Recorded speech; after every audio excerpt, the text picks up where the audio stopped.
What up, y'all, and welcome back to the FitMenCook kitchen. Today, we're taking a trip down memory lane, and we're eating something that at least I know that I ate growing up and still eat today, ramen noodles.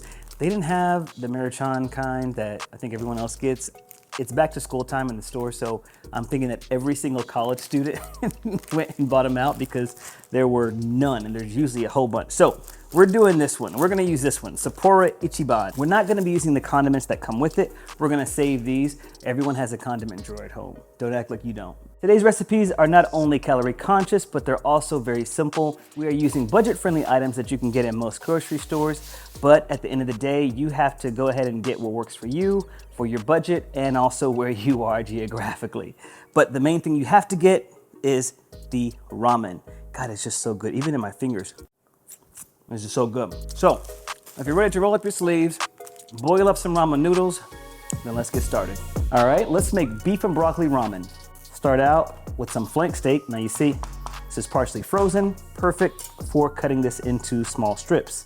Let's make a quick sauce, some low sodium soy or tamari, a little bit of oyster sauce, and some honey. And if you want to add more, you can, it's not needed. You can add things like ginger, but keep it simple. I'm gonna microwave the broccoli for about 30 seconds to soften it up. I'm gonna fire up a wok on high heat, spray with a little bit of oil, in goes the beef. And as much as possible, you wanna make sure that the beef is always touching some part of the wok, so it gets a nice sear. In goes the broccoli. There we go, haha. Got some hang time on that one. Turn the heat down to low. In goes our cooked ramen. In goes our sauce. I like to use tongs in this part to toss everything together. And just like that, beef and broccoli.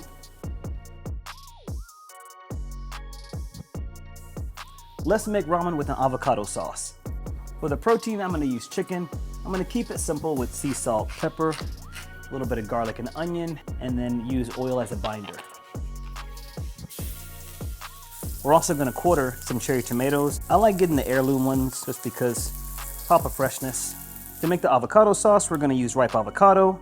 Then we got some onion powder, a little bit of garlic powder, and a little bit of red pepper for some heat. Let's mash this up. Add some fresh lemon, and you wanna mash it so it almost looks like a paste. Sea salt, black pepper, and then a few tablespoons of warm water. Then select your herb. I'm gonna be using parsley. You can use basil, you can use cilantro, use what you like, but I think parsley gives this a really nice flavor. Add the parsley to our avocado sauce. Beautiful. In goes our ramen. I like to use my hand, and remember you can always add tablespoons of water if you need it. Toss in some of the tomatoes.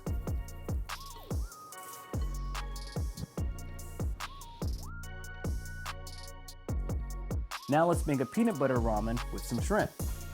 Since ramen tends to be a little bit higher in the calories in terms of carbs, we're gonna be using some powdered peanut butter, a little bit of low sodium tamari or soy, some fresh lime, and then a little bit of sesame oil for flavor. Mix it up and add water as needed. The secret time-saving ingredient is going to be cooked frozen shrimp. We're gonna use this. Yes, you can cook this up even though it's already pre-cooked. And we're gonna add a little bit of sauce to it. A wok on high heat, spray it with some oil, and in go the veggies. I've got some bell pepper, one of my favorites, some snap peas. In goes the shrimp. Keep that heat high to burn off any of the liquid. Here comes the ramen. Pour in our peanut sauce. Look how good this looks. And just gently toss everything together. And you can garnish this with a little fresh lime. Now let's make veggie stir-fry ramen. The meaty star of this dish is gonna be shiitake mushrooms, because once you heat them up, they pull apart very similar to meat. The cheapest thing to do is to buy dried shiitake mushrooms. And all you're gonna do is just add them to some hot water for about 30 minutes, and voila, you have rehydrated shiitake mushrooms. We're gonna drain this now and pat them dry so they get a good sear. For our sauce, we got some low sodium soy. I'm adding some mirin and then some maple. Also got some bamboo shoots. And the cool thing about veggie stir fry, you add in what you like. We're gonna add a little bit of oil so we can saute some of the harder veggies, mainly carrot. In goes our meaty shiitake mushrooms. Do a light splash of tamari or low sodium soy. our baby corn, bamboo shoots, some more crunch with some water chestnuts, a little bit of flavor with the green onions, and finally our protein, edamame. Here comes our ramen, and let's pour in the sauce. Just toss everything together.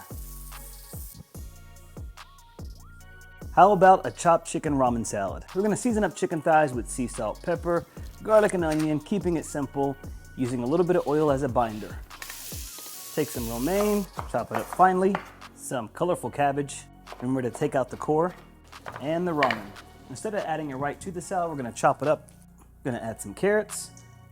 For the dressing, I like to make a quick Dijon one. Fresh lemon, pinch of sea salt, lots of black pepper, some anchovies. I like to pour in the olive oil as I stir it, helps with the emulsification.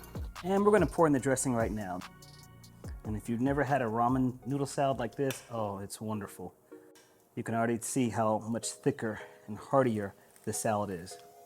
All right, y'all, that is it for today's video. Hope that you enjoyed it. It was really fun taking a childhood classic. I mean, isn't it like everyone's classic? I feel like if you grew up in the US, you've had some ramen. So it was great to go down memory lane and to do another twist on these. So you can play around with the recipes and the macronutrients so that it fits your wellness goals and the diet that you're following right now. And everything in here in terms of the protein, you can swap them out for something else. Just make sure that they're lean cuts of protein because the ramen tends to be really nutrient dense in carbs. I just recommend that you use a leaner protein since ramen tends to be really heavy on the carbs, but that's also a good thing. That's good energy. If you're new to the channel, what up? How you doing? Don't forget to subscribe, and remember you have to ring that bell so that way you can be notified every time we post hot new content here in the kitchen.